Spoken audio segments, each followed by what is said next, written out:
Inilagay niya ang karasang dalawang na itinago ko lang madamot sa pagkakataon pagkatapos ito sa magdaan ng kabila at pinagpapalala sa tubig.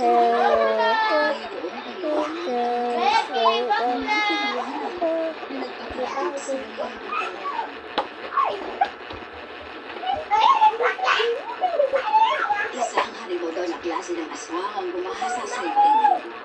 Pero sandali, itong maliit na hugis dito sa gilid.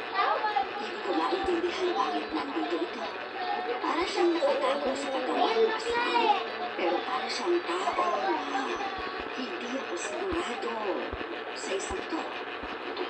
Papagilid krokodilo. Papagilid krokodilo.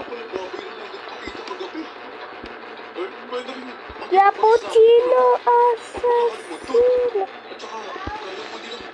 Cappuccino assassino. Saan mo ba nalaman yung mga yan, Bonso, ha?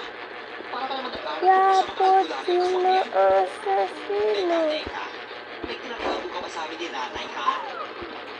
Mabuti naman at mayroon dito sa iyong mukhang may alam at interes kahit paano sa kababalagan.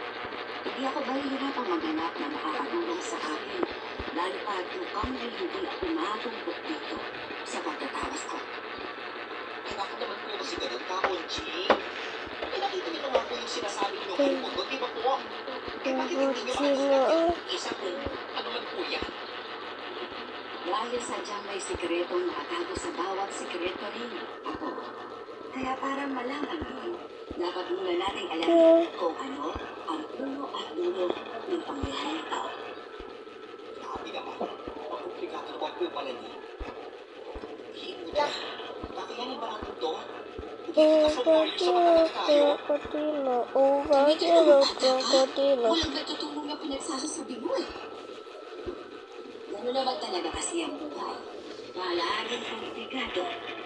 Katulad ng kasarian mo.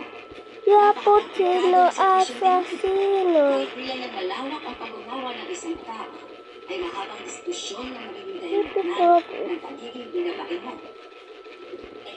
Bonchi, wala naman po ako nalilihan ng tao dahil dito. Cappuccino assassino. Lavaga Satino Satino. Lalo na sa Kau mga magulang ko. Sakang